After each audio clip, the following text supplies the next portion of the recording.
Hello, hello, it's Patty Joe. I am sorry it's been like 5 days, 4 days, something like that.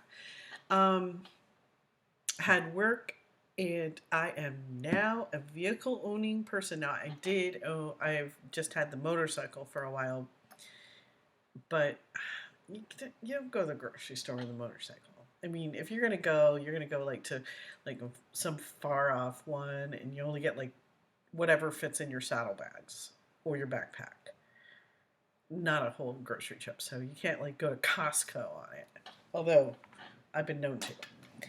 So got myself a new car, so I still feel like I don't have it, like because even when I borrowed my son's car, I felt like I couldn't like drive it places, like I couldn't use it frivolously.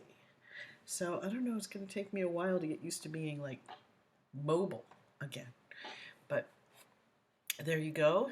And there is I bought a used car, so there's some damage. I gotta fix it, so we're gonna move into that. If you're interested, let me know. I'll tell you what it is. We are on day 9. I think there's like 15 days, and we're like over the halfway mark. All right, let's see what Doral has to say. See what Dum Dum Doral has to say. Let's go here. See what we have. Record should reflect that the individual known to this court as Darrible Brooks is present.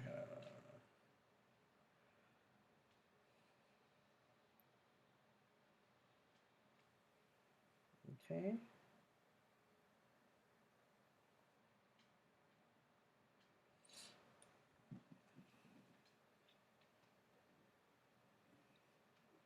Looking at all his papers.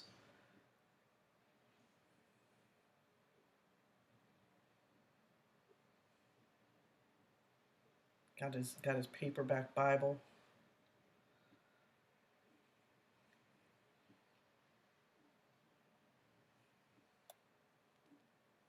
All right, good morning, everyone. I will get started. I will call State of Wisconsin versus Darrible Brooks, case number 21 CF 1848. May I have the appearances, please? Good morning, Judge Sue Upper, Leslie Basie, and Zach Witchow appearing for the state of Wisconsin. Good morning. Good morning, sir. Please state your name for the record. I'm here as a third-party intervener in that matter, appearing as authorized representative for my client. I accept for value and return for value all of the charging instruments in this matter and make my exemption available for discharge of all obligations and charges connected with this case. I do not dispute any other facts in the charging instruments. Record should reflect that the individual known to this court as Darrible Brooks is present in person in custody in street clothing, wearing a suit and tie and a mask. For the record, today. I do not consent to being called that name, Your Honor. I don't consent to be called that name. All right, And we still have yet to address subject matter jurisdiction. The court has addressed it for the record. So For the record, has it been proven? Mr. Brooks, I stand by the written decision that I issued in this case last week. A second what written copy was decision are you provided. Please referring don't to? interrupt me. A second copy was provided to you. I know you saw it because you tore it up yesterday. So I'm not going to address it any further. You are mistaken and wrong about the law that it needs to be verified or proven. Are you talking about the paper I accepted in return for value? So with Accepted that, for value in I return believe, for value?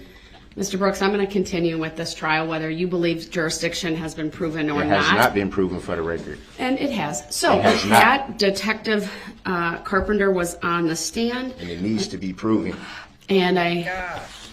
per the prosecution. would like to have him brought back up unless there's any other issues the parties wish the court to address from the state. I did want to address something briefly. Go ahead.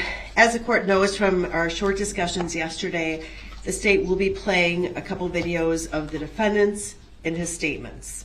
The court had previously heard those as part of a motion hearing, and I'm not sure if I'm really getting the defendant notice or what I'm doing, but I really tried hard, and I'm pulling out snippets from this because if the court recalls, there are a lot of references that the defendant makes to prior domestics with Erica, his prior record, things that the court had previously excluded. So I'm going through and I am pulling specific time ranges from this so that nothing that was previously ruled inadmissible comes in. And I guess obviously this defendant has the absolute right to cross-examine the witness. He has the right, and we've offered and we have been putting exhibits up for him.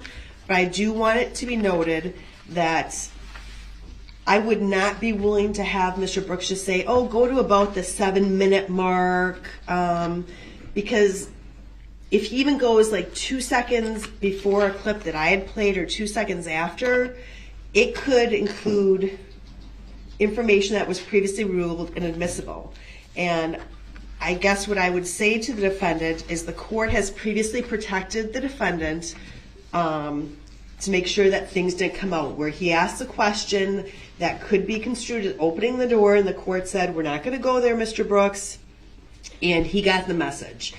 However, with this, if there's any portion of this video that's played that talks about the prior with Erica, I do consider that he has opened the door, and I will be asking the witness about it. So I guess this is maybe more so directed at Mr. Brooks, that if he plays clips that contain that information, he will have opened the door. He's had this video for weeks at least. These videos have been sent.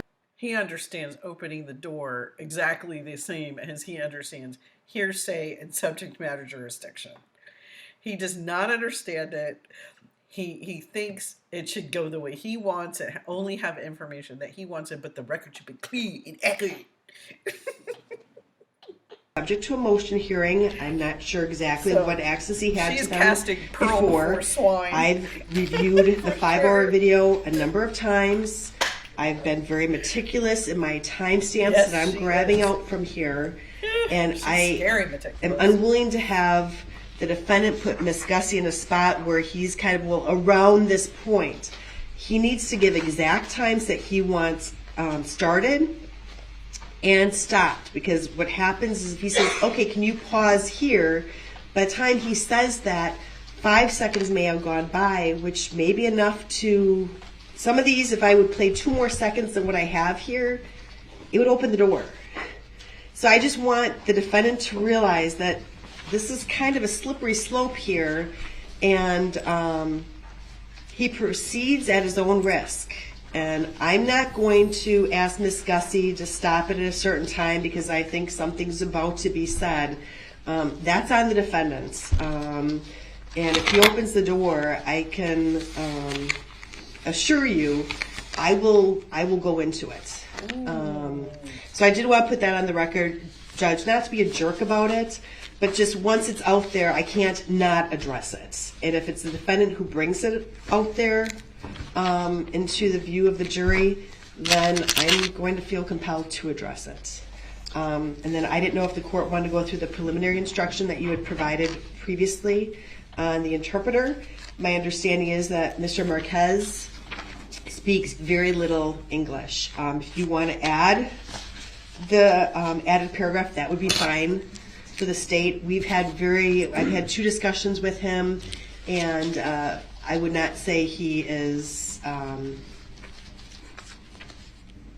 that English is a comfortable language for him. All right, thank you. As to the first part, to what the state brings up regarding the redacted recording, I would remind Mr. Brooks the court did enter some rulings previously. Why do you have to roll your eyes at me? Let's start the morning off on a good note, I didn't sir. roll my eyes at you, so I don't think it's fair that you should say I rolled my eyes at you. I saw you roll your eyes at me. I'm not I going to didn't roll debate my about eyes it. at you, so don't do that. Well, Mr. Brooks, Don't do that. I'd appreciate a little bit more respect. These I would too, rulings, Your Honor. let me finish, because now you're interrupting me. These rulings were entered by the court to prevent other acts evidence from coming in. But a defendant can open the door in a variety of ways. These recordings, and I have reviewed them previously, do contain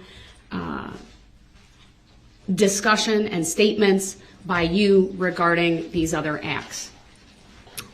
And as you heard from Attorney Basie, she has all of the timestamps to stop at appropriate times so that the state does not run afoul of those pretrial rulings.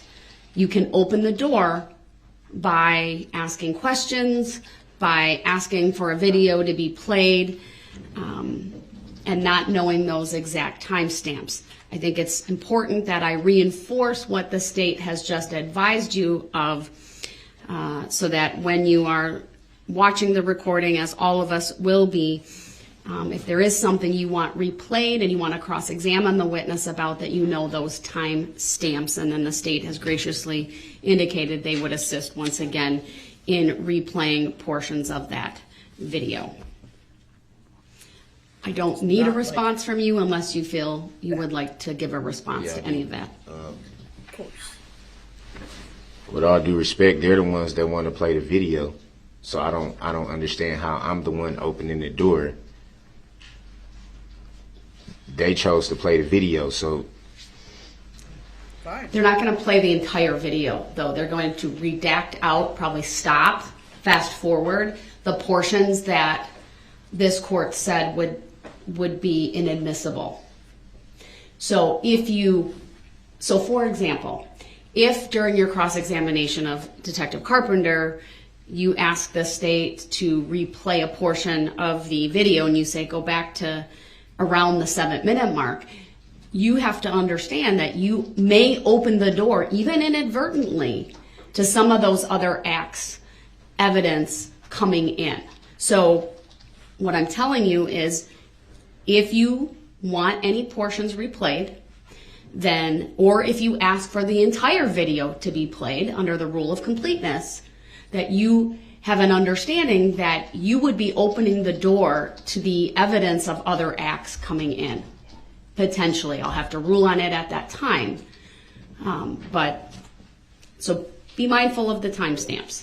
I don't understand, and Your Honor, that's almost like you making a ruling and then it not having any standing. If you already made a the ruling, ruling's against them. I told the state they can't offer this evidence. right? They're That's the what one. I'm saying. So if you offer the evidence or ask questions that would open the door, that's a different story. And we all have treaded lightly when you've asked questions that would have opened the door to a variety of witnesses. So the state's just simply saying, look, we're going to do our job. We're not going to put in the other act's evidence. We're going to pause the video, fast forward the appropriate spots. But if you want any portions replayed, or if you ask for the entire video to be played, then you do that at your peril of having those other acts' evidence come in. So that's all I want to tell you. He doesn't like that. As far as Say it the again. jury instruction, do you have any position on whether that second, well, I shouldn't say second, it's the very last paragraph where it says, add the following if appropriate. Do you have any position on whether the court reads this entire jury instruction 60 to the jury prior to Mr. Marquez being called as a witness? Yeah, I think the jury should hear whatever needs that they need to hear. Do you have a position on that last paragraph specifically, sir? Given the information that the state has provided today. Pedo. Oh, we hear that. That you're a stomping It's in troll. brackets, and it's after a bolded section that says, add the following if appropriate. I advised the parties yesterday we would be talking about that this morning.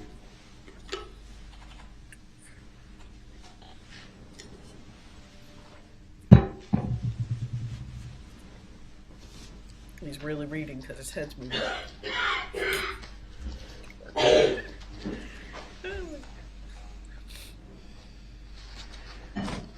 I mean, it was just stated that the witness doesn't speak very good English. And Okay. Brace yourself for the barrage of stupid questions about people who don't speak English. Oh my God. People who don't speak English. Ugh. so that would, That would indicate that it would be a lot more work for the interpreter So, to make That's sure. not what I'm asking about, sir. I'm asking whether you have a position on whether I include the very last paragraph of that instruction to the jury.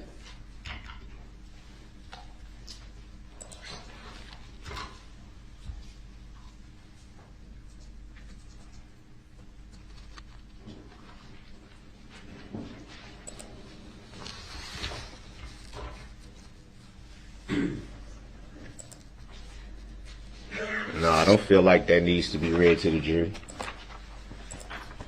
I think it's pretty clear from all the language leading up to that. Let me ask Attorney Basie a question about the contact the Office of the District Attorney has had with Mr. Marquez. Were you able to communicate at all in any way in English, even if you would describe it as broken English? Yes, I think our last conversation, we probably said, I said something in English, he responded, and then when I said something else, I think he needed translation for that. His primary, our victim witness person, specialist assigned to the case, is bilingual, and she speaks to him in Spanish. All right, given that bit of information provided by the DAs and Office of the Court regarding his ability to answer some but not most, I think it's appropriate to read the very last paragraph. Certainly doesn't hurt. It's not going to take away. So I will read the entirety of jury instruction 60. Obviously the part that says read here if appropriate comes out, and then I will print that off, and that is what I will read at the appropriate time. Did that print, Madam Clerk? Quick question on that. this is a dumb question. How do we know exactly what words the witness will be able to understand in English versus? That's not how the interpretation works. The questions are in English, they're interpreted in Spanish. What words? Excuse me, sir, who speaks Spanish. What words did in English do you understand? Can you give me a list of those so I can make sure to slip in the English words? What an idiot. What a dumb question. To the witness will answer, presumably in Spanish, and then the witness's words will be interpreted in English, and it's the English, as this instruction says, that is the evidence. I think it's a little unfair that prosecution has had conversations with the witness and I haven't, considering that it's my witness. They were on the state's witness list as well, I believe. So it's fair for either party to reach out, and if witnesses want to talk to either party in preparation, that's frankly fair game. So how would I be able to reach out to a witness? Mr. Brooks, you are representing yourself. That obviously poses some challenges and difficulties, but that is the state and stage that we are at. So with that, I know we'll get Detective Carpenter on the stand. He can come up and be out here when the jury comes out. So come on up, sir. I will swear you in again, as is my practice when there's a witness on the stand for a second day. I have one more thing real quick. Well, it needs to be other than subject matter jurisdiction, so what is it? You didn't even let me get to it. I said, what is it? I said it needs to be something other than subject matter jurisdiction. Can I What get is to it? You can say it. There's no way to know what I'm going to say if I can't say it. Mr. Brooks, please tell me what it is you'd like to address. I want to address why my ICFs have not been addressed, because I know you have them.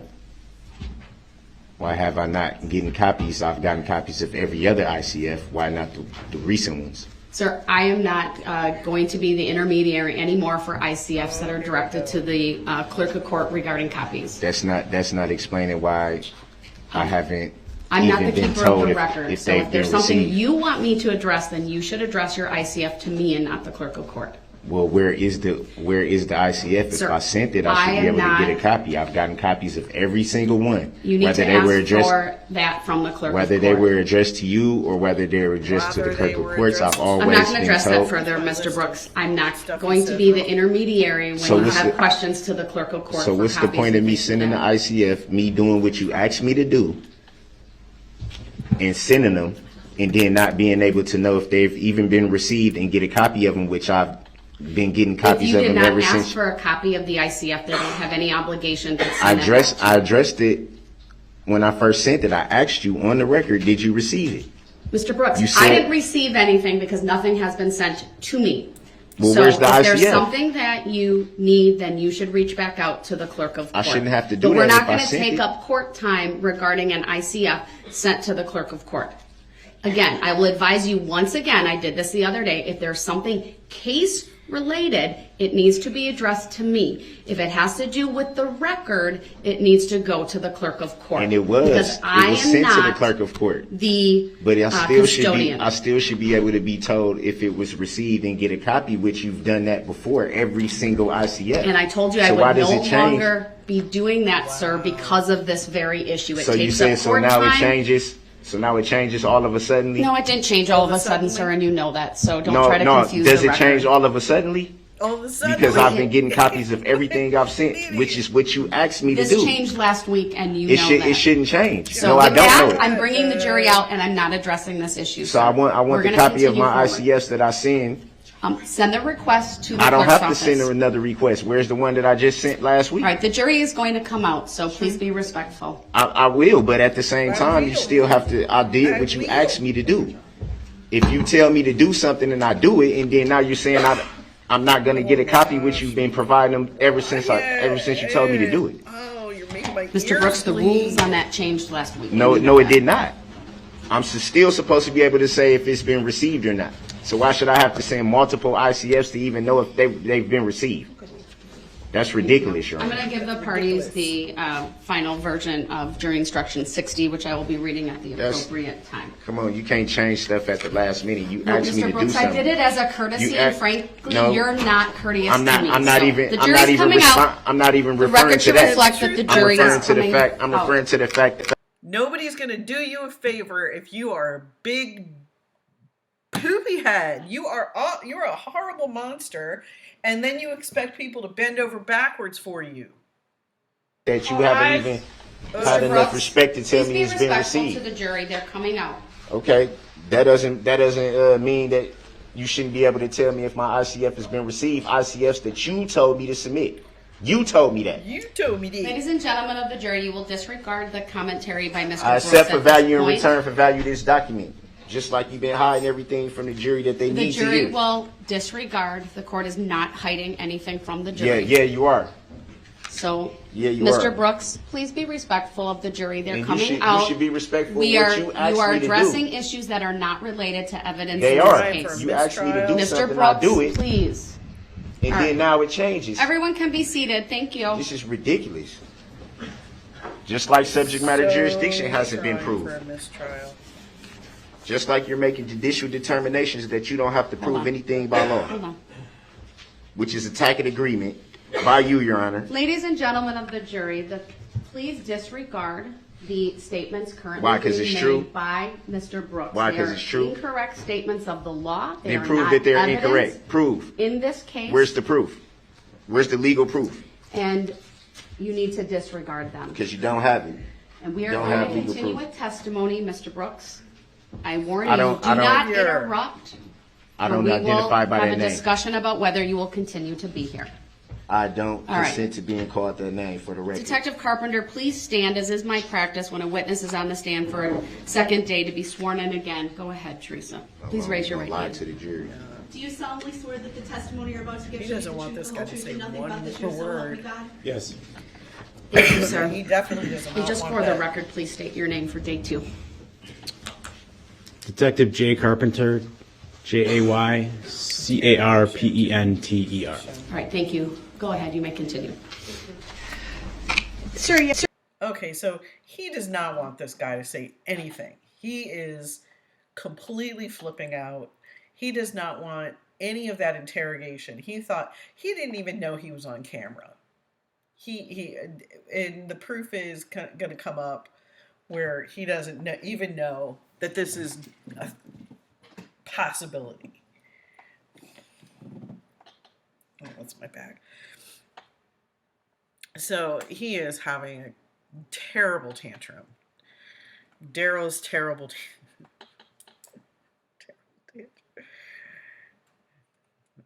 Terrible Daryl. Terrible Daryl. There you go. Terrible Daryl. That's the name of the day. Yesterday when we ended for the day, we were at the point where we were talking about you interviewing the defendant, Darrible Brooks, on November 21st, 2021 at approximately 11 o'clock p.m. Do you recall that? Objection, I don't think it's being called that name, for the record. Objection is overruled. Yes, I do Grounds recall for the that. overrule. Not relevant. Yeah, it is relevant. Your Honor, at this point, or I think last night, we asked for State's Exhibit 81 to be admitted into evidence, which is the defendant's statement provided to Detective Carpenter and Detective Stern on November 21st of last year. And Exhibit 81 is received, permission to publish is granted. Objection. My notes reflect that it's 25 minutes. That is correct. Let me get the exact time of it. Objection, I didn't provide any statement on the 21st. Jury will disregard the statement by Mr. Brooks. He is not testifying, therefore his statements are not evidence. And my objection should be noted for the record. Your Honor, the entire video is 25 minutes and 27 seconds. The State will be playing from 4 minutes and 25 seconds to 14 minutes and 25 seconds. Thank you. Go ahead. There we go. Buckle up.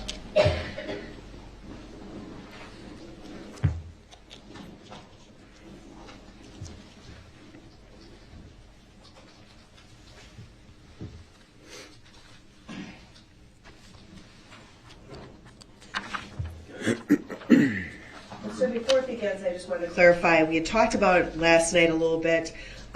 What we are hearing today is the audio interview only, correct? Objection, leading. Overruled is foundational. She may ask it that way. Go ahead. You may answer, sir. Yes, that's correct. Okay, thank you.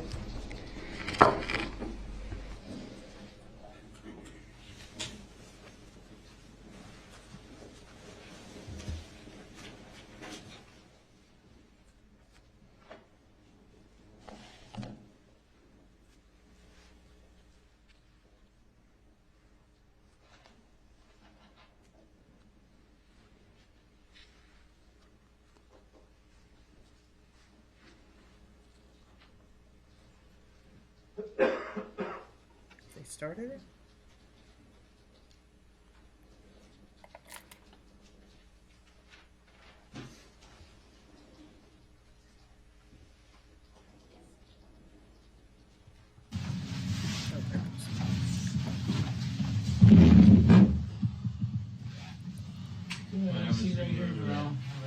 I'll go grab you your water. I'll tell you. Say, Darrell? Yes, sir. Hey, Darrell. I'm Jeremy Wojcicki, the FBI. FBI, yeah. FBI? I'm Mary, yep. they're just kind of helping out because we're so short-staffed tonight. So Thank you. Yeah. that's all it is. How's your shoulder, right? Is that where Yeah, well, he said in 4 to 6 weeks I might have to get it because it's still something's wrong. I know. You bang it up before or something? Nah, it was just the way they slammed me. Okay. Hit the ground, kind of like went up. Boom, boom. That's where the knee came from. But, yeah, but the shoulder, I know something's wrong. Yeah. He said 4 to 6 weeks, the MRI won't be able to tell if anything's torn or anything like that. So. Okay. FBI though. We help out our local partners all the time. This is just something that we're here to help out Because with. I'm like, what? Yeah, believe it or not, we work at NPD a lot. We come down here, so we're kind of all over the place. But yeah, like Detective Never, Carpenter like, said, we're y'all for real, the FBI group. That's Yeah. what this says, at least, yeah. Yeah. Yep. I'm not trying to be funny, but this is the first time I've ever even seen an FBI agent in real life. We get that reaction from most of us. No, because it's like, am I in a a lot. movie right now? Y'all sure y'all not punking and pranking me or something? Yeah, you don't need to let that freak you out or anything. And again, we do work, so we work on a task force with MPD quite a bit, so I'm we are out gonna with... put my arm like this just to stretch it out. I don't want you to think I'm doing nothing crazy. You good? Just- You good? it leaves some pressure. Something right up in No, you're good. Yeah, like she was saying, don't let them get out. Don't let them make you nervous. Okay. You'll be talking to me mostly and my partner a bit. No, they'll ask you a little too, but just trying to get to the bottom of everything. Look, you were found basically running around in the yard. You said you grabbed dude's phone. That's no, I didn't grab it. I don't mean you stole it. You asked for it and you made a call. And that's just kind of what I'm up here to start with and get the background about it. If you're willing to tell me just what you were doing in the yard, because obviously we have the perception we got, like I told you. They said, okay, they had us write this warrant, get some of your blood. But I have one side. So what am I missing? I'm missing Darrell's side, right? I don't know what created all this, why these people are calling us. And I can't really clear that up, or I'd like to clear that up, but the best way to clear it up is if, you're willing to talk to me about it, okay? And that's just kind of what I'm here to sit down and chill with you about. We've been talking to you, about 4 hours now? And we've probably longer. Yeah, it's been pretty cool. It's been pretty laid back, so I'm looking to keep it that way. I'm not looking to pull any fast ones on you. That's why I've been straight with you to that point. I'm going to keep doing that now, right? Darrell, is it Darrell? Do I have the spelling right? Yes, sir. And it's E. Edward, like full middle is Edward, right? Yes, sir. Brooks, Brooks. Yes, sir. Okay. I don't consent to being called that name now that I have adopted the sovereign citizen stuff they told me to say. Yeah. And just verify your date of birth for me. 2/21/82. 82. So you're 39? Yes, sir. Okay. Mental age of 7. All right. Married at all? No. As little as I am, I'm like, you had to slam me. Oh my God. How many kids you got? 3. 3? How old are they? 18, 14, and 7. 18, 14, and 7. Yeah, what do they like to do? My baby girls, they into everything that's going on right now. The TikTok, the Instagram, right? They always dance and making videos. My oldest daughter just started high school. Yeah. And my baby girl she just started the 1st grade. So, yeah. So they could all my son is the oldest. My girls are the youngest. They can build a computer, but can't normally talk like we know how to, right? Yeah. So you're born in Milwaukee? Actually, Detroit. Detroit. Yes, sir. Living in Milwaukee now? Yes, sir. Grew up here. We left Detroit when I don't even think I was walking and talking yet. So, okay. Milwaukee's home, Wisconsin's home, born and raised. Okay. Not working right now, right? No, not at the moment. No. What do you do when you're working? Here's where we get into not so much his lies as much as he invents his own reality and he adopts it from other people have mentioned this, that some of this stuff is coming from the movie 8 Mile, the Eminem movie, Marshall Mathers movie.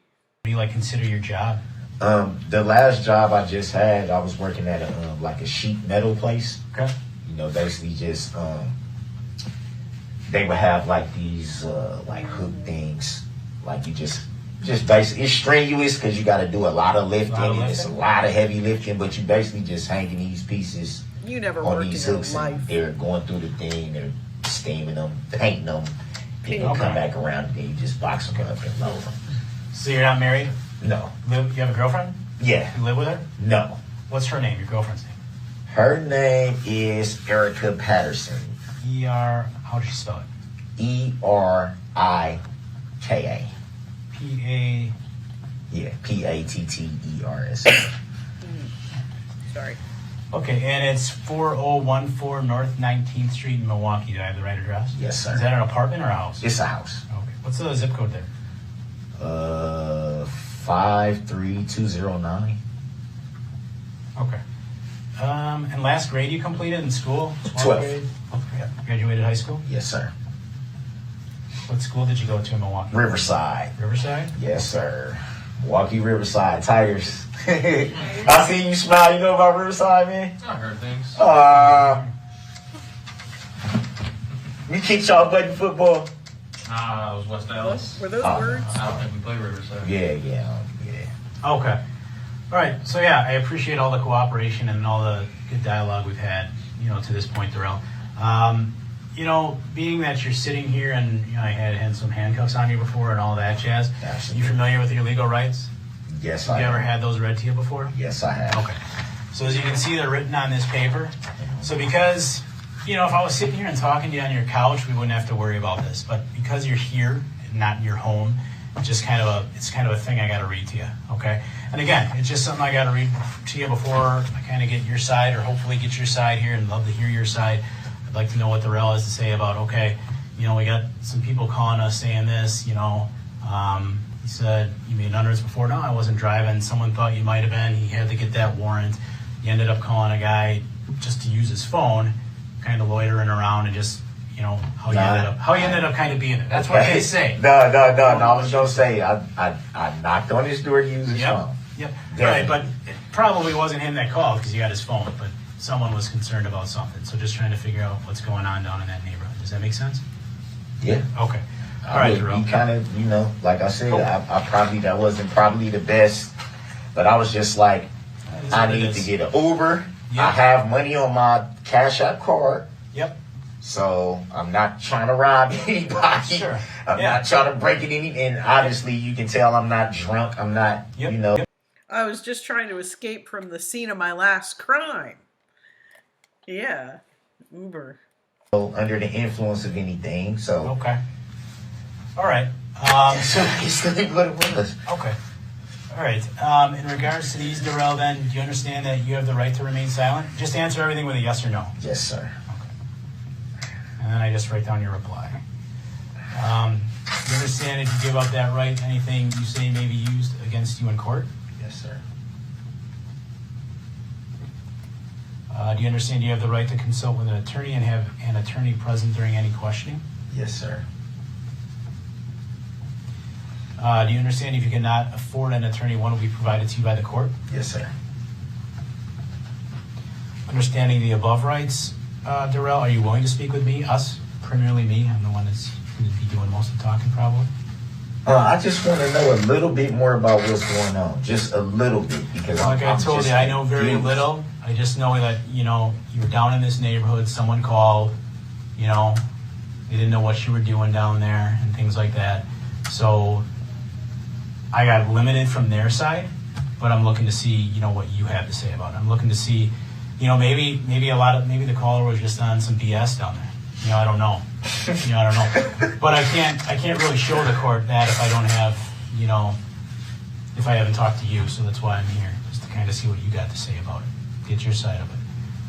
Running around a neighborhood's not the end of the world. It's not a huge deal. Right. Unfortunately, I wouldn't have had to do that if I made better decisions with women. Yeah. But not gonna point the finger. Sure. Yeah, I'm a grown man. I make my own decisions. So Yeah, you are. You got to I'm not gonna point the finger at nobody. I just didn't think. Didn't think. Yeah. What the hell? You want to speak with me, Darrell?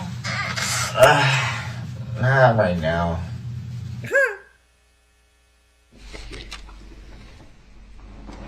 Not right now. So, was a decision made to speak with Mr. Brooks the following day? Objection. Being called to name, leading the witness. The objections are overruled. The witness may answer.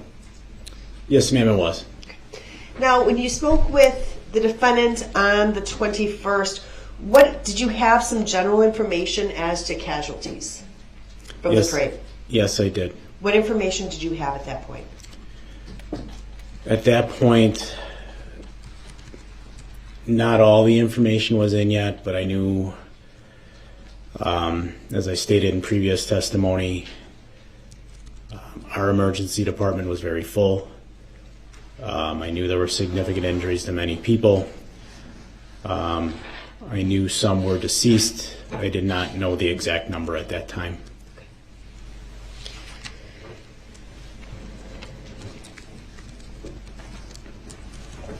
You had approximately another couple minutes of conversations with Mr. Brooks before you called it a night.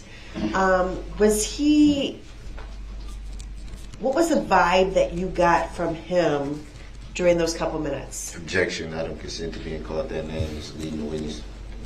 The objection's overruled. You may answer. I would say friendly. I think when you heard the clip there, Mr. Brooks jokes about Riverside and football. The individual he was talking to at that time was Detective Stern, as you can't obviously see him in the video. I could sense, and I believe you can hear it in Mr. Brooks's voice in that clip, the FBI put him on edge. It was unusual to see them. I could sense the nervousness. He did transition as I talked to him more throughout that clip into a more normal conversational tone again. But when I was speaking with Mr. Brooks casually throughout the night, that was the type of tone he had with us. It was very friendly, and he seemed, when it came to myself and Detective Stern, very comfortable speaking with us. Now, you had stated your initial intent was to talk to him about loitering in the area that he was arrested. Do you recall that? Objection. Speculate to you. Overruled. The witness may answer. Yes, I do.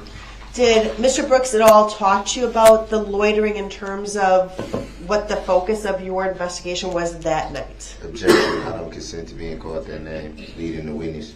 Overruled. The witness may answer. Yes, the statements he made in there, about, being in the area because he needed an Uber.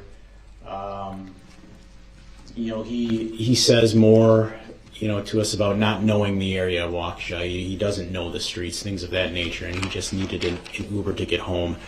That was his reasoning for being down there, and he stuck to that reasoning the entire time. Direct your attention then to the next day. So, strike that. That night, was he transported to a Muskego Police Department? Yes, he was. And did you go to Muskego Police Department? Yes, I did. Did you transport him? So it was a dual transport. Officer Leha from the WAUKESHA Police Department responded to WAUKESHA Memorial Hospital in a marked squad car that has an appropriate rear backseat transport compartment. Mr. Brooks was placed in that car, and myself and Detective Stern followed in a separate car.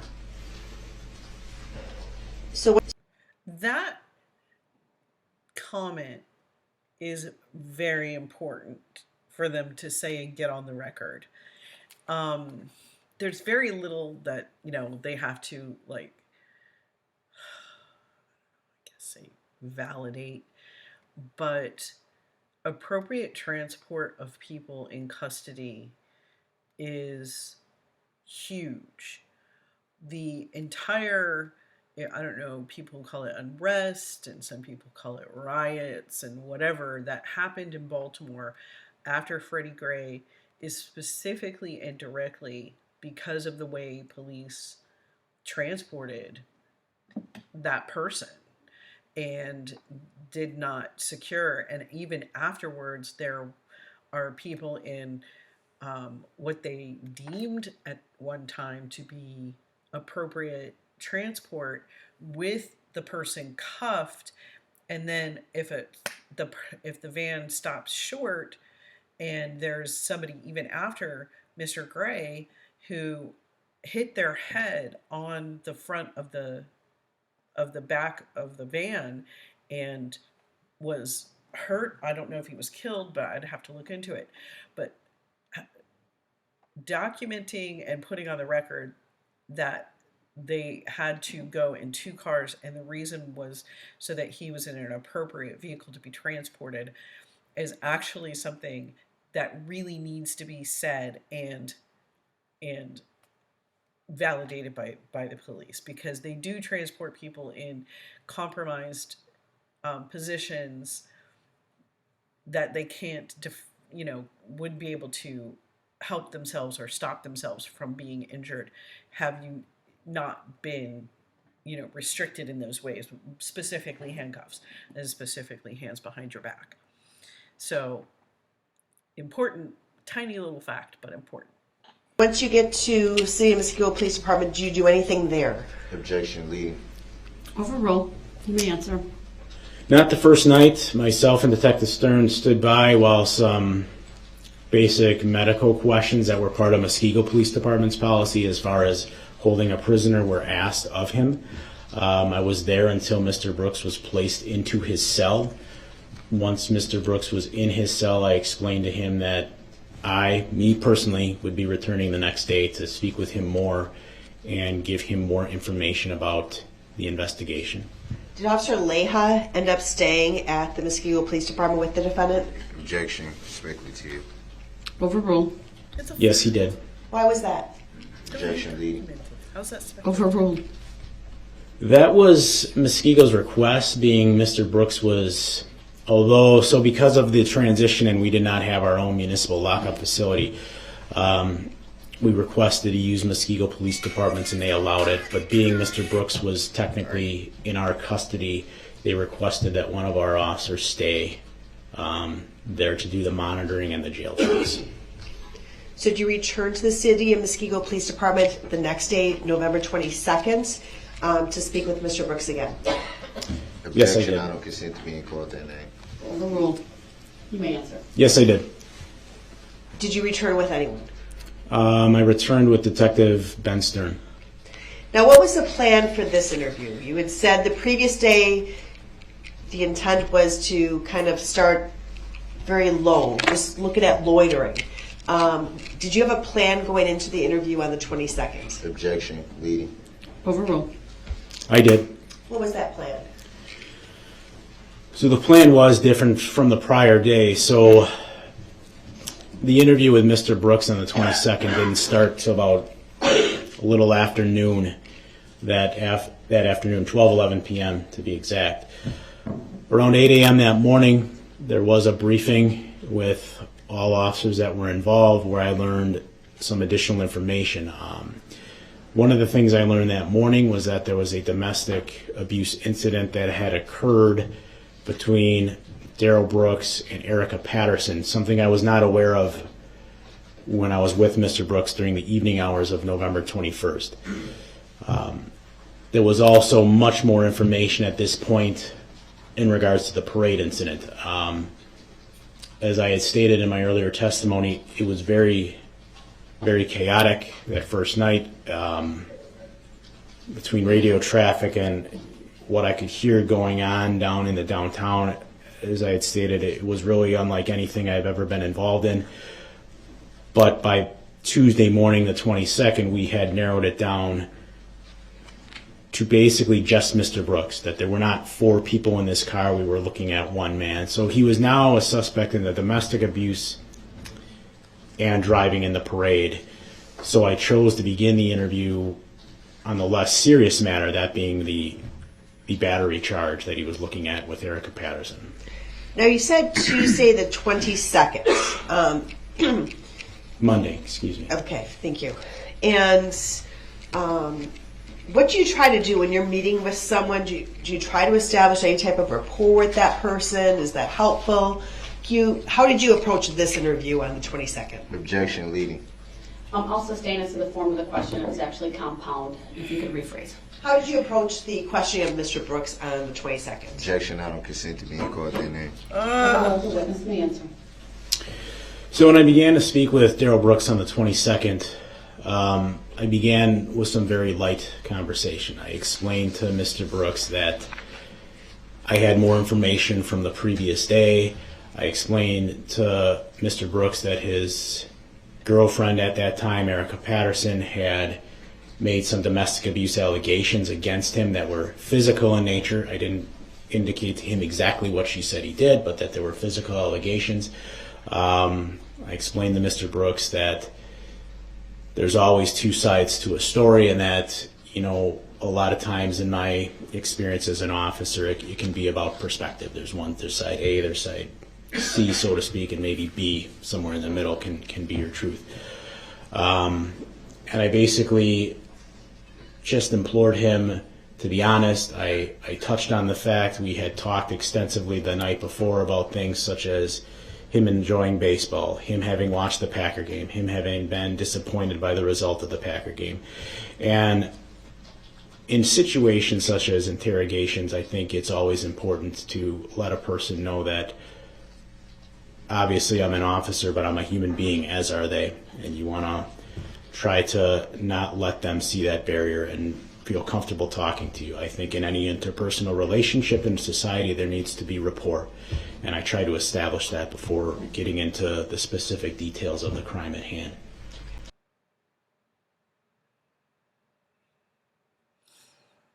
Got him not understanding anything. I'm gonna read this comment. Somebody's new to the channel, Dog Mom. Hi, Dog Mom. Here's my picture of my baby. I've shown this before, but there you go. That's my baby. She's running in and out of the house because there's a big storm happening here, so I'm sure she's gonna come in stinky. I defluffed her a little bit. She's going to the vet, and I don't like to take her all matted, and she doesn't like getting brushed. But you enjoy the content, everything. I really appreciate that, and I really appreciate it. And welcome to everybody. We're almost at 500.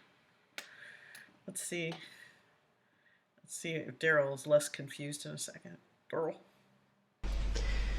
Now, you said that you had a briefing prior to going back to the City of Muskego Police Department. Yes, ma'am. Did you have, you said you had more information about the parade incident and also the domestic incident, correct? Objection leading. Overruled. His answer may stand. Next question. Did you know at that time, prior to speaking with Mr. Brooks, how many people had died during the parade incident? Objection leading. Overruled. Yes, I did. And how many people was that at that time? Objection leading. Overruled. At that point, it was 5.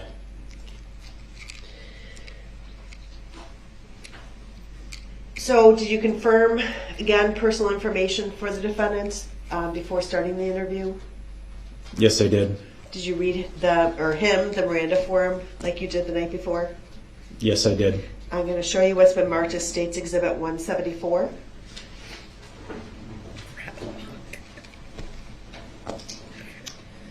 Now, is that the Miranda statement form that you completed on November 22nd with Mr. Brooks? Objection leading. Yes, it is. And what time was that completed? 12:11 p.m. What exhibit is that? 174. 174? 174.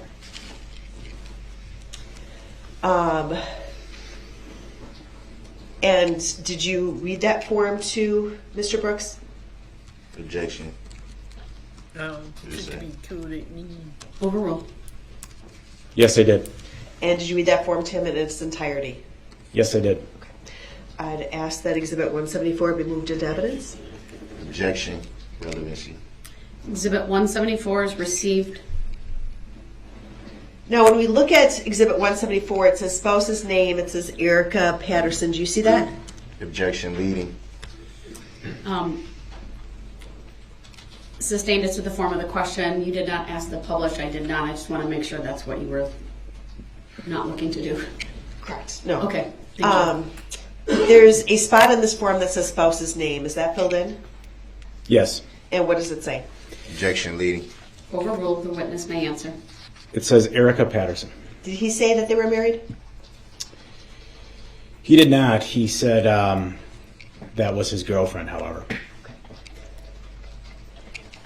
And he indicated he had children? Objection leading. It's background foundational. It's the witness may answer. The objection's overruled. Yes, he did. How many children did he have? Objection leading. Overruled. 3. And you read each of the 5 rights that are listed on this form? Yes, I did. And did he agree to speak with you? Yes, ma'am, he did. Okay. I would ask that Exhibit 174 be published to the jury. Objection. Relevancy. The exhibit's already been received. Noting your objection, it's overruled. Permission to publish is granted. Now, as that form is coming up in the jury box, just for the jurors to see, when you initially had contact with the defendant that morning, did you verify if he had been fed?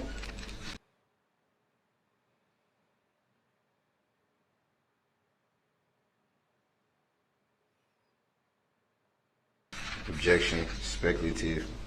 Overruled. The witness may answer. Yes, I did.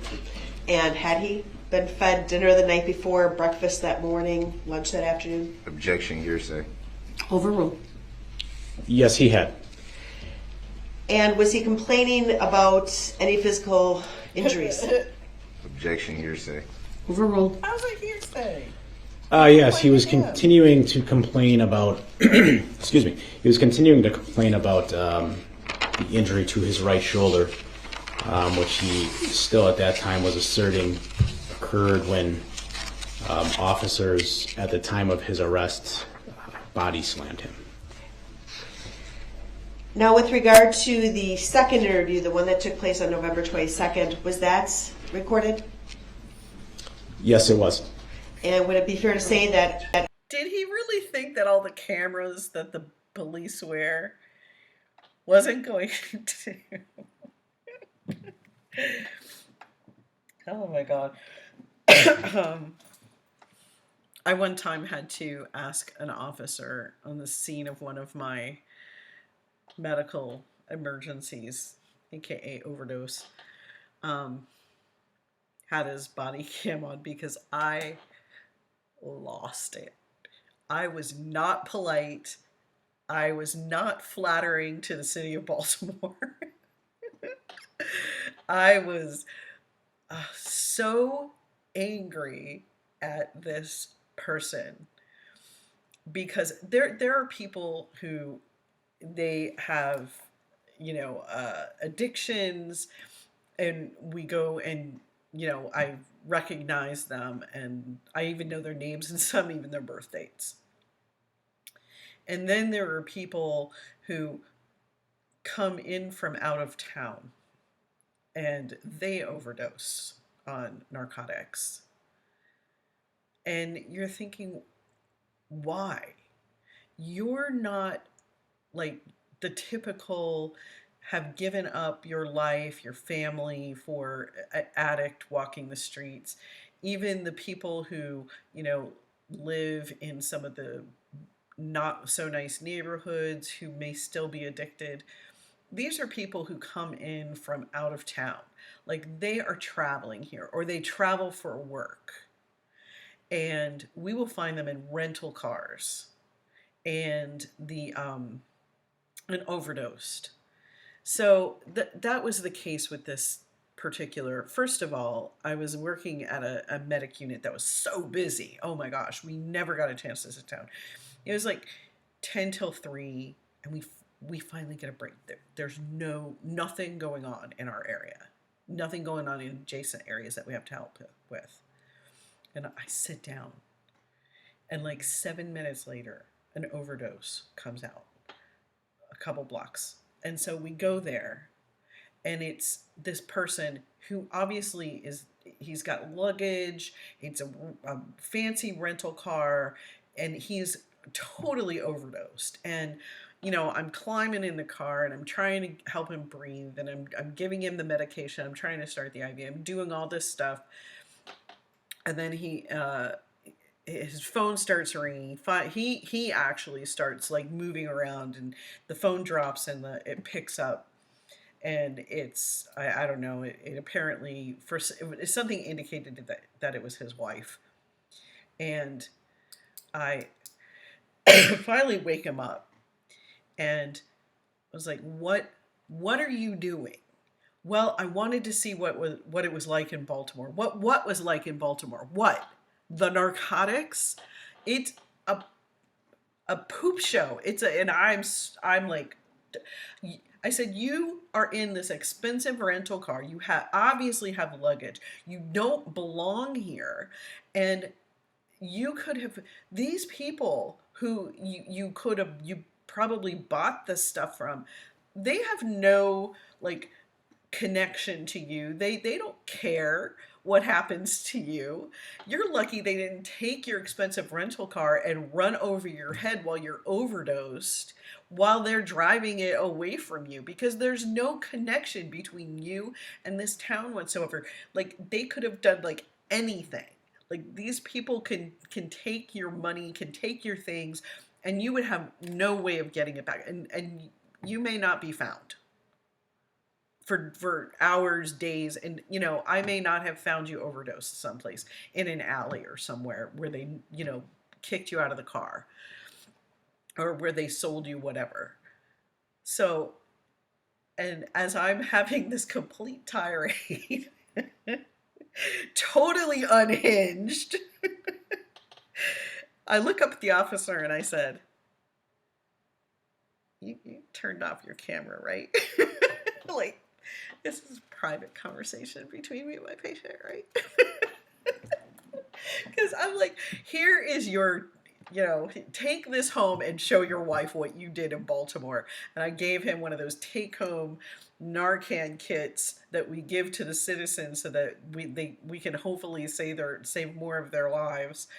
But I was just like, there's nothing that indicates that this is your regular life, and you so could have thrown away everything. You just don't know how much danger you were in. You thought this was for fun. And, this is some serious stuff, and you're playing at it. Ugh, this just made me so angry. Like, ugh, okay, well, that was way too much talking. Okay, moving on. Recorded interview was 4 hours, 55 minutes, and 30 seconds. Objection, hearsay. Overruled. Yes, that would be correct. Okay. And you've had the opportunity to listen to that interview? Daryl definitely thought that camera wasn't going to show the actual what really happened. Yes, I have. Somewhere there's a camera with me having a tirade. I'm going to go through that interview with you. I'm not going to play probably more than the one. whole 5 hours, but just portions of that. I'll stop it during specific clips that I'm providing to Ms. Gussie, and we'll talk about it. Is that all right? Yes, that's fine. Okay. Where he lies to the That I'm person. told our interpreter will be here momentarily, and rather than you start, I think it would be best if we just take a short break till the interpreter's here. Yes. Is the witness here? I believe he was coming at 10. Oh, We okay, thought we'd that's take fine a then. I appreciate that additional information. Then we'll keep going. Sorry for the interruption. Let me see if maybe he's here early. Okay.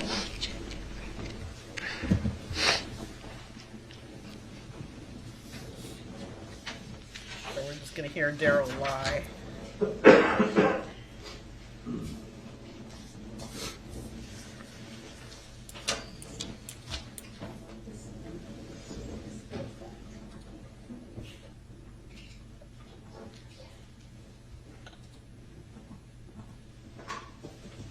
He's not here yet. Okay, then we will keep going, and just let me know when the witness gets here.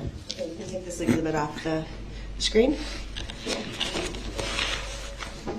If we can go to 7 minutes and 30 seconds to 8 minutes and 20 seconds. Dave.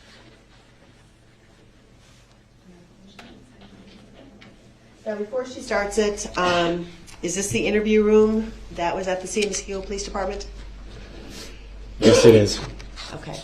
And it's paused right now, but who's in that room? Objection, lead. Overruled.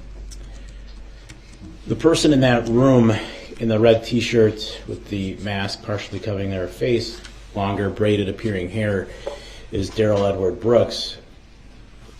The same individual sitting to my left in the suit, jacket, shorter hair, and surgical mask. Okay.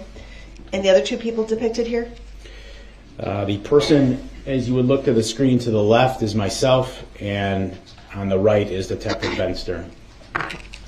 So again, going to 7 minutes and 30 seconds.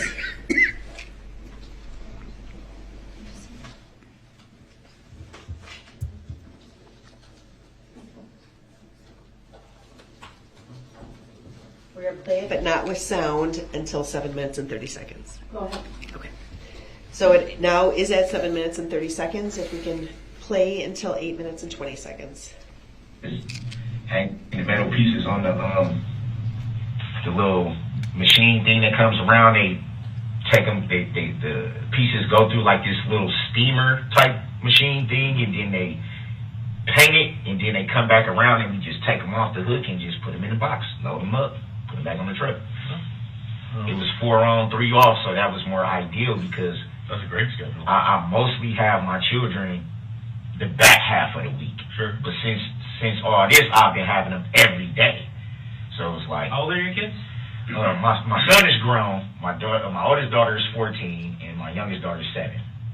You said your oldest son's grown. How old is he? He's 18. That's They all not- live with you then in Milwaukee? Well, my son doesn't. Your son doesn't? My son doesn't. But Okay. All right. So initially, what were you speaking with Mr. Brooks about when he was describing doing something with metal? Objection, leading, and I do not consent to being called that name. Overruled as to both objections. The witness may answer. Just about work, he was Mr. Brooks was explaining a job he had prior. He indicated he was laid off due to the pandemic. Due to being arrested. So it was just general conversation about his work history. And he talked about his kids. Do you recall that? That's a Yes. lie, a bunch of lies. And too. his 2 youngest kids, who did he say they lived with? Objection, leading. Overruled. The witness Objection, may answer. relevancy. Mr. Brooks was indicating they were living with him. However, the investigation showed that not to be the case. Of the 2 daughters, one lives down in Georgia in the Atlanta area, and the other lives in Iowa. Thank you. Georgia and Iowa. Now directing your attention to 14 minutes and 15 seconds into the interview, and I'd be playing that until 15 minutes and 48 seconds into the interview. It is currently at 14 minutes and 15 seconds. Can I have those timestamps again, please? Sure. 14 minutes and 15 seconds beginning to 15 minutes and 48 seconds. Thank you. I'd ask that be played at this time. Go ahead. Not on your college set. I gotta read it, okay? And I know you've heard it before, so you kind of understand that. yes, sir. Okay. Do you have any questions before I start for me? Only thing I want to know is, what in the heck am I being charged with anything? Well, she's making some, like I said, alleged allegations against you, kind of, for being physical. So that's what, if that's BS, that's what I'm looking to hear from you. Okay? Total BS. You know what I'm saying? And that's kind of, we couldn't track her down, so that's kind of where we're at. It's this typical back and forth stuff that guys like you go through with their baby mama all the time. And they're all, there's a lot of guys out there in your spot, and a lot of times, maybe it's not always fair to them, but that's kind of what I I'm wish they trying to had a figure out. law to where people can, if you do that shit, you should get in trouble. Sure. It's called Like, false why? reporting. You shouldn't be able to just be like, oh, I'm pissed off, so I'm gonna call and do this. Yep. I agree. Like, why would you put me in that situation and then we're gonna end up being together anyway? And that's Why would you do that? Trying to And judge that that's- credibility. Yeah, and that's total BS. So that's what that's why we're sitting in here with you to try to sift through the BS, if that's what we got, and go from there. Crazy, man. Does that make sense? Yeah. All right. This fucking girl, man. I said this last night too, didn't I? She get drunk and remember I kept saying that she fucking acts a fool and I'm the one that pays for it. Yep. Yeah. Can you tell the jury a little bit about this clip? Overruled. So in this clip here, I'm just explaining to Mr. Brooks the background of the domestic abuse allegations that officers had received from Erica Patterson, and that I was looking to get basically clarity on that, his side of the story on that, have him help me understand what aspects of it may or may not be true, and just walk me through what had occurred between the two of them.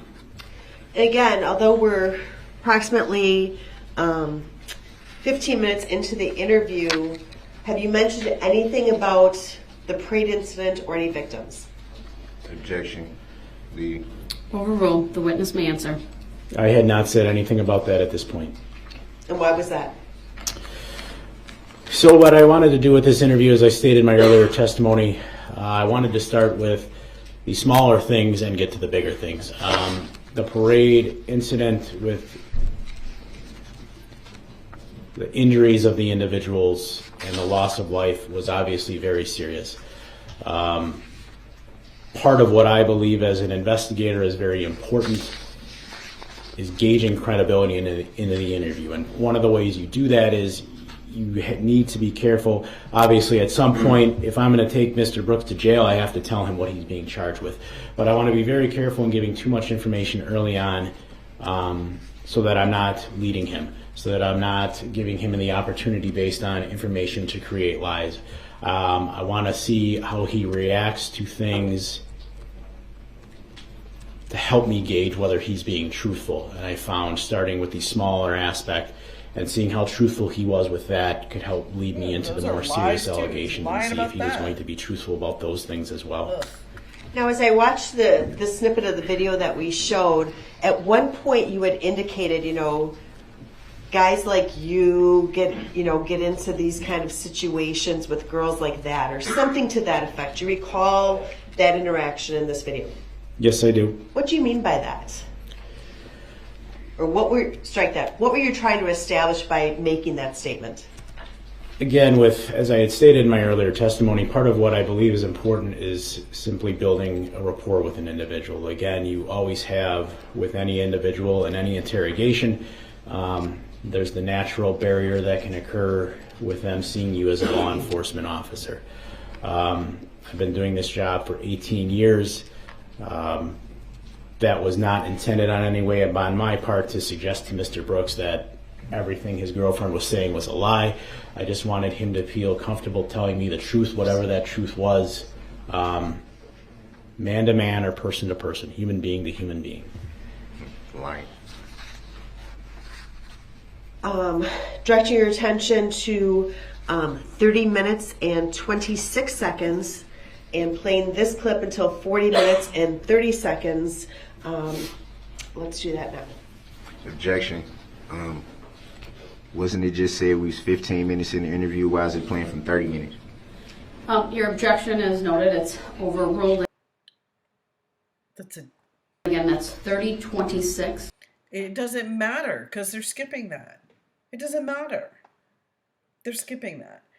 I don't necessarily like that police officers can lie. I understand it's perfectly okay. I understand that people who are much smarter than me have looked at that. I understand the lying by omission. It's still lying in my understanding. When you leave things out, okay, so when they say something on the news and they're leaving out a part of the investigation, they're lying by omission to keep that part private for some purpose.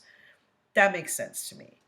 But lying by commission, like just flat out, he doesn't think that of domestic violence victims. He's just trying to build rapport with, the dirtbag that he's standing in front of.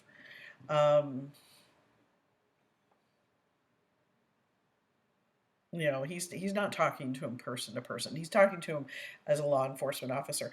And if you're so stupid as Darrible to think that you're on equal footing with these prosecutors or the police officers or anybody when he's stomped through this town committing all of these atrocities, he's just as narcissistic as he can be. And the fact that he continues to talk proves that. He just really thinks he can talk his way out of it, that he can lie his way out of it. And, he's just nothing but trash. Ugh, terrible Darrible. You said? 30:26 to 40:30. To 40:30. Terrible Darrible. Why are we skipping that whole section of the conversation?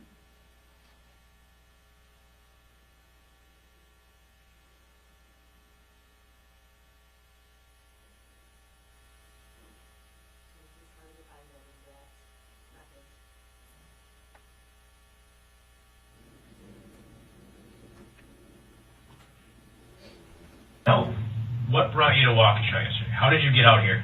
I was meeting up with a friend to watch the Packer game. That's the only reason why I was out here.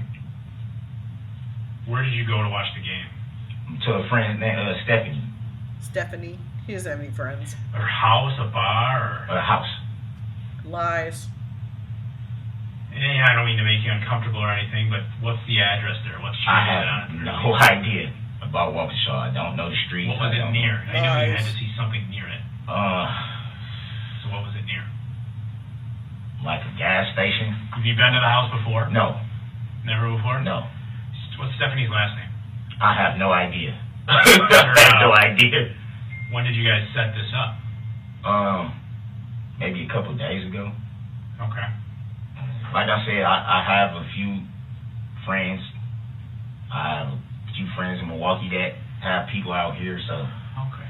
it's not, I don't, like I said last night, I don't know the streets in WAUKESHA. It's not where I usually hang out at, so I couldn't say, well, this street, and this, you know, I couldn't. All right. Stephanie, like a friend of yours or like a friend of a friend? A friend of a friend, mutual friend. And what She's her just last like, name was? I have no idea. How long have you known her? That was my first time meeting her. So, How did you get the number to know the house to go to? a friend. So how did you get to her house? My friend. I went with my friend. Okay, who's that? My friend, I don't really want to say his name. I don't know if that's going to incriminate him in anything. So. Okay, so let's go with this. How did you come? I know you saw Erica yesterday in WAUKESHA because we talked to her. Now I don't know everything that went on, and I'm not saying I believe everything she told the other officers. How did you come to meet with her in WAUKESHA? One, and two. You say you don't know WAUKESHA, but where did you meet her? A gas. Okay. So we're going to come into a barrage of lies. And to my understanding, there is a couple of things and a pretty clear timeline of what happened. Darryl had actually assaulted her with this same vehicle, running over her foot, leg, whatever, and injuring her 3-ish weeks prior to the parade. And she actually was wearing a boot at least the first time she testified, maybe even the second. But she was injured early in the month prior to the parade. And he gets arrested at that point. Darryl gets arrested and that's in Milwaukee. All of that occurs in Milwaukee, which is part of this trial in that he was out on bond, which means that he can't commit any other crimes. Okay, so he was bailed out, and this was a pretty big controversy because they lowered his bail, which happens quite regularly, actually, to my understanding. You're given a bail, and then any good, defense attorney, especially the ones that do this regularly, which would be from, the attorneys that you're appointed by the court, they would go and ask for a bail reduction. That's too high. Bail is supposed to get you back into court and tie you to these rules, but it's not supposed to be, punitive in any manner. So they lower the bail for whatever this offense is, or the bail was lowered at some point to $1,000, or there's a couple of charges, and a certain amount of money gets him out of jail, to which the wonderful parent of this monster, Dawn Woods, bails him out. Now, she's got all kinds of excuses about how she checked with Erica and it wasn't on purpose and all this other stuff. But let me tell you something. There are times that my son got into trouble, and I not only told him, don't call me for bail, but don't call me for a ride either. Don't call me for any of it, because your ass can walk. If you're big enough to do this, you're big enough to do that. And in no way, shape, or form would I have bailed one of my kids out of anything where somebody was injured. Okay. So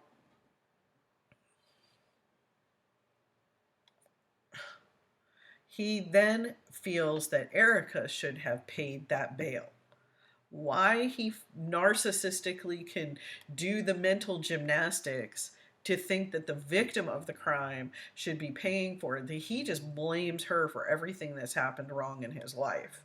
And there's just nothing that ties that together with any kind of bow. So he is in Waukesha to extract this money from her. Now, why does she answer him if she's in a women's shelter and she's trying to, excavate herself from this very deep ditch of dirt and that she has created in her life? And believe me, it is not as easy to just say no, even if you have the backing of the women's shelter and the houses of Ruth or whatever it is that they're, dealing with it at that point. If he can contact her, he's going to, because he's going to try to impose any power he thinks he has, and she is going to break down because this is all she knows how to do. So it takes time to weaken those things. And then I think that her friends, Corey and Nick, actually save her life. He's there to extract this money, to punish her because it's all her fault. And all he does is explode into bigger and bigger, rages. And obviously stomp through like the goblin troll dirtbag dumpster fire that he is. And, Terrible Darrible is just, committing and killing people as he goes. He could have, that was his thing. But he is going to spin a fairy tale, and it will evolve as it unravels. As fast as it unravels. I know you met her. Where did you meet her? What happened yesterday? So, because if this is BS, like you say, and I know you met her, what happened? What happened when you met her? Where did you meet her? Let's start with that. By a gas station. Okay. I don't know what she is. I was supposed to be getting some money from her. Okay. For what? It was the rest of my money that she had of mine that she was holding for me. Okay, how much? It was supposed to be $350. Doesn't matter. Okay. And why did she have it? Why was she holding it? She had been holding it for me for a few weeks now. But like I said, I hadn't seen her. She had seen right, my mom. Why did she have it? Why was she holding it for you? She was just holding it for me because I told her to hold it for me. I told her to. I demanded she hold my money, and then she was going to give it back when I wanted it back. Because even the story he spins is abusive. Have anything to do with it's this disgusting. Was weeks ago. She had been holding the money, and because I had no contact with her, I couldn't tell her, and my mom wasn't going to let her come to the house to bring it. Mm-hmm. And I told her, look, man, if I'm going to be out there, I'll meet up with you and get the money, but I'm not. He told her, look, I'm coming out to get my money. And he was being terroristic to her. That's where the FBI should have been in. Not hanging out with you. I'm not having sex with you. Oh, God. Like, you want to I'm like, I'm not finna do none of that. Okay. Who wants you to? If Darrell Brooks was the last man on earth, we would all demand a recount. It would, nope. I'm saying, I'm not supposed to be around you. I get that. I understand that. I'm not going to lie to y'all. I'm not supposed to be around you. I love you to death, man. You my baby mama. I'm not going to, you know what I'm saying? It wasn't supposed to be like a hangout thing. I told her, I'm like, I'm out here. And she's like, oh, where you at? And I'm like, look, I'll meet up with you to get the money and, give you a hug or whatever. But she was like, well, I need something. I'm like, no, we can't do all that. I'm not going to have sex with you. I'm not going to hang out with you. or none of All that. right. So you told her you weren't going to do any of that stuff. No. How did you set the meeting up? Did you talk to her on the phone, Facebook Messenger, text message? I talked to her. I don't think she said anything about that. So just, I mean, if she's BS, how did you Yeah, because meeting with her? This is what she does. Hold on one second. Hold on, one thing at a time. This is what she did. How did you set the meeting with her? How do I verify? That's what I'm saying. If she can't get in touch with me, that's what she'll do. She'll go to social medias and do all this and try to talk to people and all this and that. I got in contact with her through a mutual friend that we both know. And I was like, okay, tell her I'm out in WAUKESHA or whatever, and I'll meet up with her to get the money. And then she put us on the call. And she was just like, where you at? Three-way call? Yeah. And she was just like, where you at? I'm like, look, I don't know where I'm at. Do you still got that money? She's like, yeah, I want to give you the money, and I want to do this and do that. I'm like, no, I'm not finna hang out with you. I'm gonna meet up with you, get the money, give you a hug and kiss. We'll talk later. Was it still daylight? It was still daylight. It was still daylight. So after the fact. This was, I think the game was still on. Yeah, it was on. So The game was still on. left Stephanie's to go. Yep. The game was still on. So I was like, fuck it. You know what I mean? I want to see you. I ain't seen you in like a month. You know what I'm saying? So I'm not going to lie and say, man, that's my baby mama. I love this woman. But I can't hang out with you. I can't do anything with you, you know, that type of thing, deal, and whatever the case may be. But, yeah, that. And this is on your cell phone? The three-way call, obviously, it's your cell phone because you're not on the phone, right? My friend's phone. Friend's phone. Yeah. So they can't prove But it. yesterday, so do you have your phone? No. That's what I'm saying. No. So who is the friend whose phone you were using to talk to her on a three-way call? I don't want to say his name because I don't want to.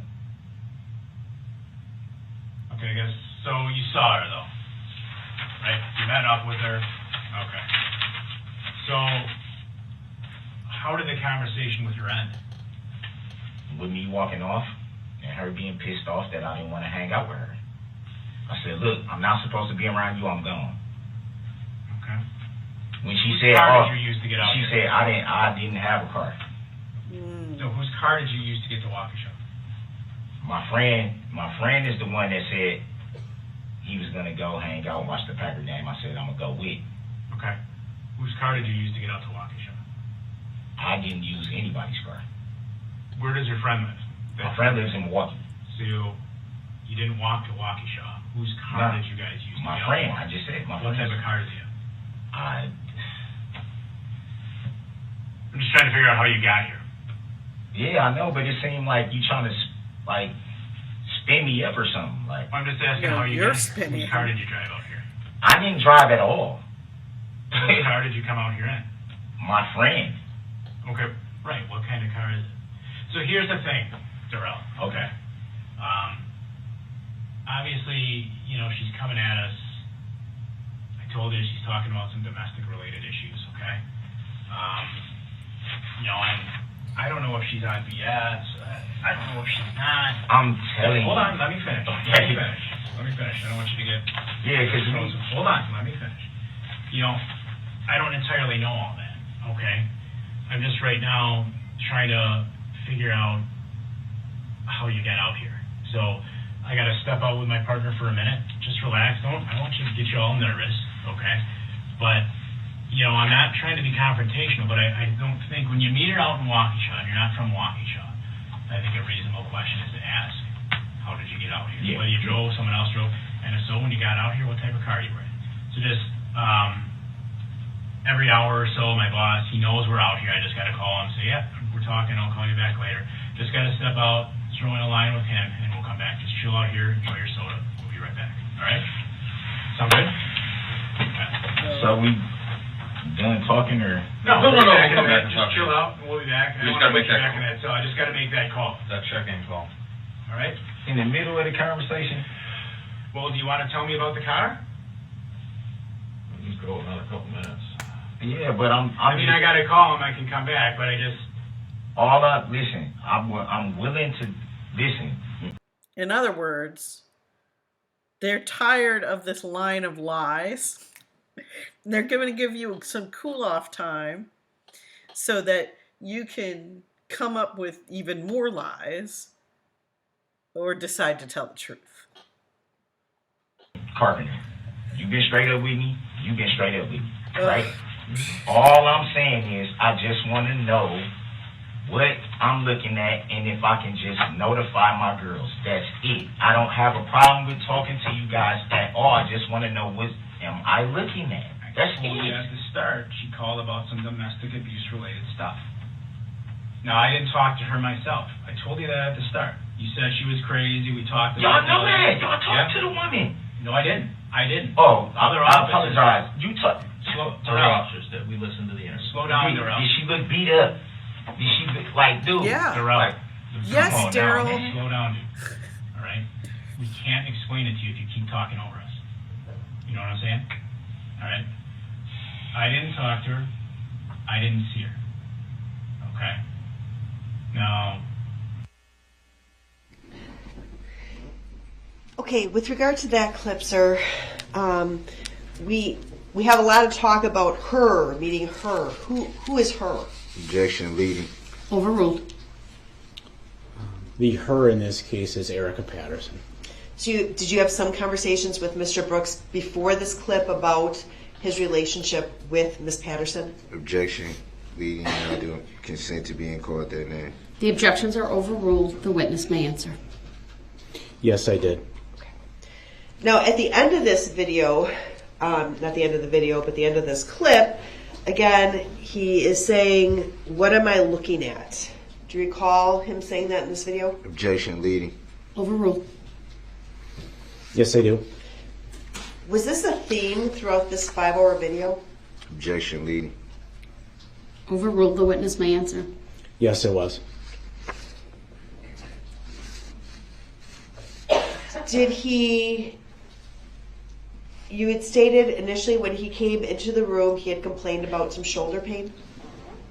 Yes, he did. Did that continue throughout the interview? Objection relevancy. Overruled. The witness may answer. So I would say what happened is it went on and off. So at this point here, the interview at this point in time was what I would describe as laid back. A lot of it was simply getting background about the overall relationship between Mr. Brooks and Ms. Patterson. During that time, he was fine. He was moving his arms, as you could see in this clip. He wasn't complaining about pain. What I noticed and made me question the legitimacy of the injury before ever actually even seeing the body cam is I noted at times of stress later in this interview as I continue to push on a vehicle. I can see, as you could see here, I believe it can be seen here in this interview, talking about the car made him uncomfortable. Complaints about the pain would suddenly come back. How about the request to be told what he's looking at? Did you see any correlation between that and what was occurring during the interview? Objection speculative. Overruled. The witness may answer. Yes, that, as I say, that continued throughout the entirety of the interview, and really at this point was a little unusual because right now he had been told he was looking at the domestic. The parade hadn't come up, so a reasonable person, I believe, at this point of the interview knew what they were looking at. They were looking at a domestic abuse incident. Why simply asking him how he got out here as far as transportation made him nervous was alarming.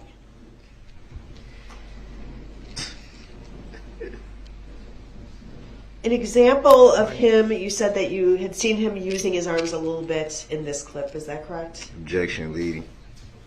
Sustained as to the form of the question. You had stated that, what observations did you make during this clip about the use of his right arm? He would move it from side to side, so, I mean, both his arms would come out like this and move. He would make mannerisms when he was speaking with both arms that were, to me, what a person would do when they're normally conversing. And it would seem unusual to make those movements if he was in fact in as much pain as he was claiming to us he was in. Now I'm going to just let the record reflect that when you had indicated he'd move his arms this way, you moved both your right and left arm out parallel to the ground at about shoulder level. Would that be accurate? Yes, it would. I'm going to show you a clip beginning at 52 minutes and 15 seconds to 52 minutes and 42 seconds, so a very short clip. Go ahead. That, and then she makes this complaint, which gets you back. Yeah, and it's like, why do you do this to me? And I promise you, my right hand to God Almighty on the throne with Jesus next to his side, the woman is going to sit up there and say, I was drunk, I was mad, blah, blah, blah, blah, blah. But it's like, now I got to go through everything just for you to do that. Why did you do this to me? So you think she's going to come back to us? So we saw some motions with his arms during this clip. Would that be an accurate statement? Objection, relevancy. Overruled. The witness may answer. Can you explain to the jury what you observed? So I observed Mr. Brooks move his arms to his side, above his head, his right arm almost fully above his head at points, quite frankly showing that arm seemed to have full range of motion. Now, you had testified yesterday, you had seen a video or a still shot from a video, and you identified the defendant driving a red SUV. Do you recall that testimony? Objection, leading. Overruled. The witness may answer. Yes, I do. And when the defendant was telling you about his friend bringing him out in a tan Kia, I think he said, did you believe that to be true? Objection. Sustained. It's for the jury to determine credibility. The witness will not answer that. Did you ever see any video of the defendant driving in a tan Kia during the time of the parade? Objection, hearsay. Overruled. The witness may answer that. No, I did not. Directing the video to 1 hour, 4 minutes, 30 seconds, and playing until 1 hour, 18 minutes, and 2 seconds. Before we go to this clip, I know we have the witness, I've been told, and the interpreter available. So I would like to put further testimony and watching of these clips on hold. We do need to take a witness out of order in order to accommodate the interpreter that the court has arranged for. So, Detective Carpenter, you may be excused momentarily. Okay, I'm going to take a break here. Wow, the interrogation of Detective Carpenter is serious. There's a lot that he did, and Darryl's going to be like 3 times as long, but I want to give enough time to the witness who's Spanish speaking, because I'm not quite sure, I don't remember what it is he offered. So why, and I know he's Darryl's witness. I think he's Darryl's witness. So we're taking it completely out of turn. But it's not exactly weeding the prosecution's case. But terrible Darrible, he's not doing too good. Terrible Darrible's just swimming in his own lies. I think that's what I'm going to call this. Like, subscribe, keep commenting. I love the comments. This is Patty Jo. I will see you next time.